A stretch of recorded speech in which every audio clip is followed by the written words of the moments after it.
ഞാൻ കുറേ നാളായിട്ട് പലതരം റോസുകൾ വളർത്തി പഠിക്കാൻ ശ്രമിക്കുന്ന ഒരാളാണ്. ആ എക്സ്പീരിയൻസുകൾ ഇന്ന് ഞാൻ നിങ്ങളായിട്ട് ഷെയർ ചെയ്യാം. ഒന്നാമത്തത് സോയിലാണ്. ഇത് വളർത്തുന്ന സോയിൽ മീഡിയ വളരെ ഇമ്പോർട്ടൻ്റ് ആണ്. അത് ഭയങ്കര ലൂസായിട്ടുള്ളതായിരിക്കണം. ഞാൻ ആദ്യം മണ്ണ്, കമ്പോസ്റ്റ്, ചകിരിച്ചോറൊക്കെ ശ്രമിച്ചു. ഫെയിലിയറാണ്.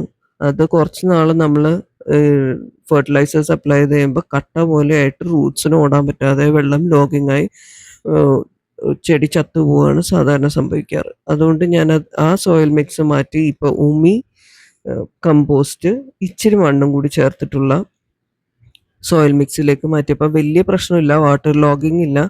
ഫെർട്ടിലൈസേഴ്സ് ഉപയോഗിക്കുമ്പോൾ അത് ഞാൻ ഓർഗാനിക് ആണ് യൂസ് ചെയ്യാറ്. അതുകൊണ്ട് അതിന് ഇച്ചിരി ശ്രദ്ധ വേണം. അതായത് അഴുകി പോണ രീതിക്കുള്ള ഫെർട്ടിലൈസർ ആപ്ലിക്കേഷൻ പാടില്ല. പിന്നെ കിച്ചൺ വേസ്റ്റ് കമ്പോസ്റ്റ് ഉപയോഗിക്കുന്നതിന് കുഴപ്പമില്ല. നല്ലോണം ഉണങ്ങി ഇതാ മണ്ണ് പോലെ ആയത് ഉപയോഗിക്കുന്നതിന് കുഴപ്പമില്ല. പക്ഷേ കിച്ചൺ വേസ്റ്റ്, ഉള്ളിത്തൊലി അതേമാതിരിയുള്ള സാധനങ്ങളൊന്നും റോസിൻ്റെ ചെടിച്ചോട്ടിലിട്ടിട്ട് ചെടി ചത്തുപോകും, ഉറപ്പാണ്. ആദ്യം കുറച്ച് നാൾ നല്ലോണം പൂവൊക്കെ ഇടും, നല്ല ഹെൽത്തും ഉണ്ടാവും. പിന്നെ പതുക്കെ അത് ചത്തുപോകും.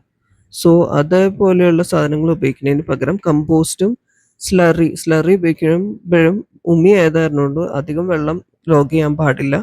അതുകൊണ്ട് തന്നെ സൂക്ഷിച്ച് ഉപയോഗിക്കുക. ഒരു 3 ആഴ്ച കൂടുമ്പോൾ ഇതിൽ രണ്ടിലേതെങ്കിലുമൊക്കെ ഇടുക. മാറ്റി മാറ്റി ഇട്ടുകൊണ്ടിരിക്കുക. 2 ആഴ്ച കൂടുമ്പോൾ ഇട്ടാലും കുഴപ്പമില്ല.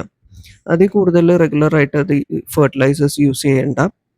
പിന്നെ രണ്ടാമത്തെ ഏറ്റവും ഇമ്പോർട്ടൻ്റ് ആയിട്ടുള്ള പോയിന്റ് എന്ന് വെച്ച് കഴിഞ്ഞാൽ സൺലൈറ്റ് മസ്റ്റാണ്. ഒരു 6 to 8 hours സൺലൈറ്റ് കിട്ടുന്നിടത്താണെന്നുണ്ടെങ്കിൽ വലിയ പ്രശ്നങ്ങളൊന്നും ഇല്ലാതെ, വലിയ ഡിസീസോ വലിയ പെസ്റ്റ് അറ്റാക്കോ ഇൻസെക്ട് അറ്റാക്കോ ഇല്ലാതെ പോയിക്കോളും. മൂന്നാമത്തെ കാര്യം, ആദ്യം നമ്മൾ ഒരു ചെറിയ ചെടി കൊണ്ടുപോയി നടുമ്പോൾ വലിയ ചട്ടിയിൽ ഒരിക്കലും നടാൻ പാടില്ല. അത് ചത്തുപോകും. എന്താ വെച്ചാൽ അതിന് ഉപയോഗിക്കാൻ പറ്റുന്ന വെള്ളത്തിന് ഒരു ലിമിറ്റ് ഉണ്ട്. ബാക്കി വെള്ളം അതിനകത്ത് ലോഗ് ചെയ്ത് ആ മണ്ണിൽ ലോഗ് ചെയ്ത് വേര് ചീഞ്ഞ് ചത്തുപോകും. അതുകൊണ്ട് ചെറിയ ചട്ടികൾ, ഈ കാണുന്ന പോലെ കുഞ്ഞി ചട്ടികൾ മാത്രം യൂസ് ചെയ്ത് ഫസ്റ്റ് ആദ്യം ഒന്ന് വളർത്തിയെടുക്കുക. എന്നിട്ട് സൈസ് അനുസരിച്ച് വലുതാവുന്ന അനുസരിച്ച് വലിയ വലിയ ചട്ടികളിലേക്ക് മാറ്റുക. അടുത്ത പോയിന്റ്, ആഴ്ചയിൽ ഒരു പ്രാവശ്യം ഇൻസെക്ടിസൈഡോ പെസ്റ്റിസൈഡോ, അത് ഓർഗാനിക് ആണ് ഞാൻ ചെയ്യാറ്.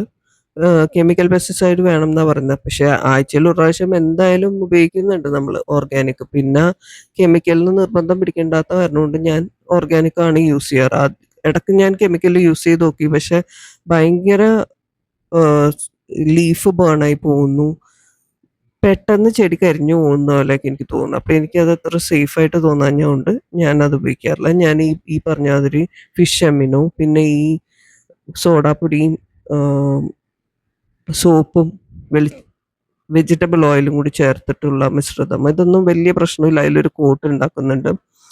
പിന്നെ അത് വലിയ പ്രശ്നമില്ലാതെ നമുക്ക് അങ്ങനത്തെ ഓർഗാനിക് പെസ്റ്റിസൈഡ് നീം ഓയിലും സോപ്പും ഉപയോഗിക്കാം. പിന്നെ ഇത് ഞാൻ വുഡ് ആഷ്, അതായത് ചാരം വെള്ളത്തിൽ ഫെർമെൻ്റ് ചെയ്തിട്ട് ഉപയോഗിക്കാറുണ്ട്. അതും വലിയ പ്രശ്നമില്ല. ചാരം ഉപയോഗിക്കാറുണ്ട്. അതും വലിയ പ്രശ്നമായിട്ട് എനിക്ക് തോന്നുന്നില്ല. പിന്നെ ഈ പശപ്പിന് വേണ്ടിയിട്ട് ഞാൻ കഞ്ഞിവെള്ളം എടുത്ത് വെച്ചിട്ട് ആ കഞ്ഞിവെള്ളം ഞാൻ ചേർത്തിട്ട് ഇതിലേതെങ്കിലും കൂടെയൊക്കെ ചേർത്ത് ഞാൻ അതും ഉപയോഗിക്കാറുണ്ട്. പിന്നെ പൂവിടാൻ വേണ്ടിയിട്ട് പഴത്തൊലി, ശർക്കരയും കൂടി ഇട്ട് വെച്ച ആ മിശ്രിതം ഉപയോഗിക്കാറുണ്ട്. പിന്നെ പൂവിടാൻ തന്നെ നമുക്ക് പൂവിടാനുമായിട്ടും ഇൻസെക്ടിസൈഡായിട്ടും ഈ മോരിൻ്റെ ഉള്ളിൽ ഒരു ആര്യവേപ്പ്, ഇഞ്ചി, വെളുത്തുള്ളി മിശ്രിതം കൂടി. ഇനിയിപ്പോൾ വേനലായി, നമുക്ക് ഹെൽത്തി ആയിട്ട് റോസ് പ്ലാന്റ്സിനെ വളർത്താൻ ശ്രമിക്കുക. പൂവ് സ്ട്രെസ് ചെയ്യണ്ട.